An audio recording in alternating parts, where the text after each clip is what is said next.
Assalamualaikum warahmatullahi wabarakatuh. Halo anak-anak, apa kabarnya?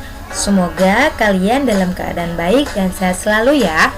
Anak-anak, hari ini kita akan belajar pelajaran fikih kelas 2 mengenai pembelajaran sholat fardu. Tahukah kamu apa hukumnya sholat? Apakah sholat diwajibkan untuk anak-anak? Apakah kalian melaksanakan sholat 5 waktu di rumah?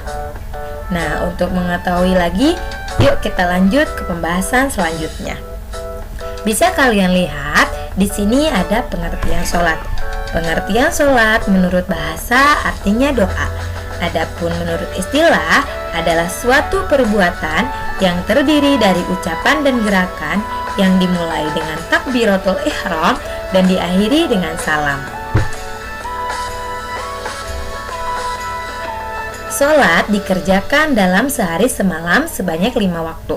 Macam-macam sholat fardu yaitu sholat zuhur yang berjumlah 4 rakaat, sholat asar yang berjumlah 4 rakaat, sholat maghrib yang berjumlah 3 rakaat, sholat isya yang berjumlah 4 rakaat, dan sholat subuh yang berjumlah 2 rakaat. Jumlah rakaat sholat fardu seluruhnya ada 17 rakaat.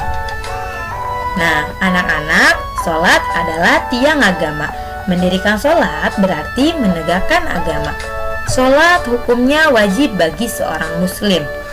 Nah, karena sholat adalah ibadah yang pertama kali dihisab oleh Allah Subhanahu wa Ta'ala. Umat Islam wajib melaksanakan sholat. Jika orang Islam meninggalkan sholat, maka hukumnya berdosa. Adapun tujuan mendirikan sholat yaitu agar kita menjadi anak-anak yang sholih dan sholihah, bertakwa kepada Allah Subhanahu wa Ta'ala. Selain itu, sholat juga dapat mencegah perbuatan keji dan mungkar. Syarat wajib sholat. Syarat wajib sholat dapat kalian perhatikan di sini. Yang pertama adalah Islam. Sholat adalah rukun Islam kedua. Orang Islam wajib melaksanakannya. Nah, untuk orang non-Islam atau orang kafir itu tidak wajib melaksanakan sholat. Kemudian yang kedua, suci dari haid dan nifas. Haid adalah darah yang keluar pada seorang wanita. Haid adalah tanda wanita yang sudah balik. Adapun nifas adalah darah yang keluar pada seorang wanita setelah melahirkan. Yang ketiga yaitu berakal. Sholat fardu wajib bagi muslim yang berakal. Jika tidak berakal, ia tidak wajib sholat, termasuk orang yang gila. Nah, orang yang gila tidak wajib sholat karena ia telah hilang akal. Kemudian yang keempat, baligh. Baligh artinya orang yang sudah cukup umur untuk melaksanakan perintah Allah dan menjauhi larangan Allah. Ukuran baligh laki-laki jika sudah berumur 15 tahun dan bagi wanita jika sudah berumur 9 tahun atau sudah mendapat haid. Yang kelima yaitu telah sampai dakwah Islam. Dakwah artinya ajakan atau seruan. Seruan untuk melaksanakan perintah Allah dan menjauhi larangan Allah. Dan yang terakhir yaitu terjaga. Terjaga artinya orang yang tidak tidur. Orang yang terjaga wajib mengerjakan sholat fardu jika sudah masuk waktu sholat. Adapun orang yang tertidur atau lupa, dia tidak wajib mengerjakan sholat. Nah, jika dia telah bangun tidur atau sadar, maka dia wajib segera melaksanakan sholat dan tidak berdosa. Kemudian ada syarat sah sholat. Nah, syarat sah sholat yang pertama yaitu suci dari hadas. Sholat adalah ibadah menghadap Allah. Nah, jika kita akan menghadap Allah harus dalam keadaan suci. Suci artinya bersih. Tanpa bersuci maka sholatnya tidak sah. Melaksanakan sholat harus suci dari hadas besar maupun hadas kecil. Bersuci dari hadas besar dengan cara mandi dan bersuci dari hadas kecil dengan berwudu. Kemudian suci badan, pakaian, dan tempat. Nah, ketika kita hendak melaksanakan sholat, periksalah kebersihan, mulai dari kebersihan badan, pakaian, dan tempat sholat. Pastikan semuanya bersih dari najis. Ada beberapa macam najis yang perlu kalian ketahui. Yang pertama ada najis ringan, kedua najis sedang, dan ketiga najis berat. Kemudian ketiga, menutup aurat. Ketika sholat harus menutup aurat ya. Menutup aurat wajib bagi laki-laki dan perempuan. Aurat ditutup hingga tidak terlihat warna kulit. Menutup aurat menggunakan pakaian sholat. Nah, pakaian sholat perempuan adalah menggunakan mukena. Adapun pakaian sholat untuk laki-laki adalah sarung, baju koko, dan jangan lupa untuk menggunakan peci atau kopiah.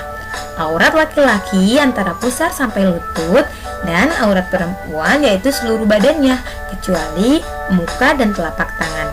Jika aurat kalian terlihat, maka sholat kalian tidak akan sah.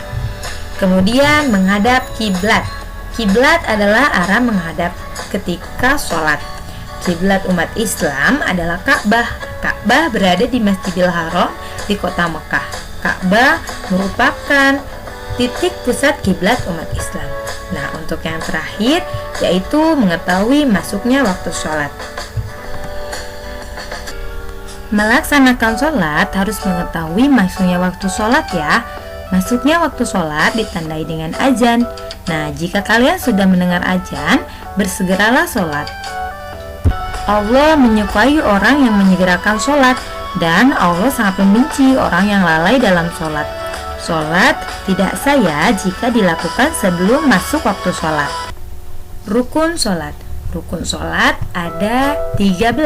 Yang pertama yaitu niat, kedua berdiri bagi yang mampu, kemudian takbiratul ihram, membaca surat al-fatihah, ruku serta tumanina, i'tidal serta tumanina, sujud 2 kali serta tumanina, duduk di antara 2 sujud dan tumanina, duduk tasyahud akhir, membaca tasyahud akhir, membaca sholawat, mengucapkan salam, dan yang terakhir adalah tertib. Bisa kalian perhatikan di sini ada gambar gerakan sholat. Nah, gerakan sholat itu kalau kita ingin melaksanakan sholat, yang pertama harus diawali dengan niat, karena segala sesuatu itu harus diawali dengan niat. Setelah itu kita takbir membaca kalimat Allahu Akbar. Setelah itu kalian membaca surat Al-Fatihah dan surat pendek, kemudian ruku, setelah ruku i'tidal, kemudian sujud, setelah sujud duduk di antara 2 sujud, kemudian tahiyat awal, tahiyat akhir, dan yang terakhir yaitu salam. Anak-anak, untuk lebih mengetahui lagi, yuk kita simak video berikut ini. Assalamualaikum.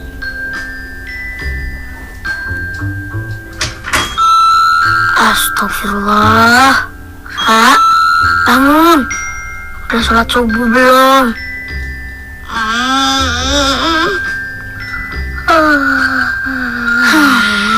Keburu terang tuh, Ra. As-sholatu khairum minan naum. Sholat lebih baik daripada tidur. Mau sholat. Tidur dulu kau. Harus dibiarin nih.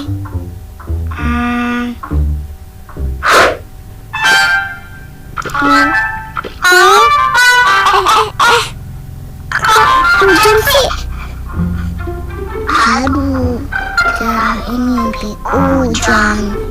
Taunya hujan beneran ya. Sampai basah. Apa gentengnya bocor ya?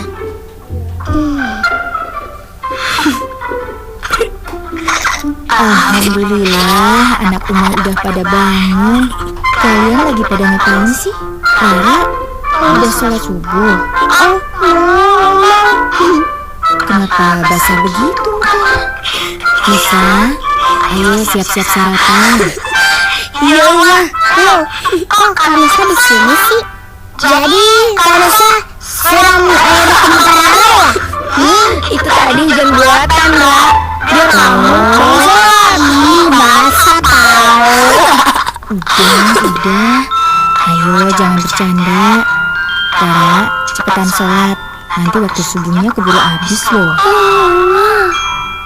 Kan Rara belum umur 7 tahun, boleh nggak sholat? Kata siapa nggak sholat nggak apa-apa, Ra? Ngarang kamu. Ngarang. Iya. Rara tahu kok. Elsa yang paling rajin sholat deh. Yeay, sholat itu bukan masalah rajin, Ra, tapi wajib. Kalau Rara dari kecil udah terbiasa sholat, insya Allah kalau nanti udah besar tidak akan meninggalkan sholat.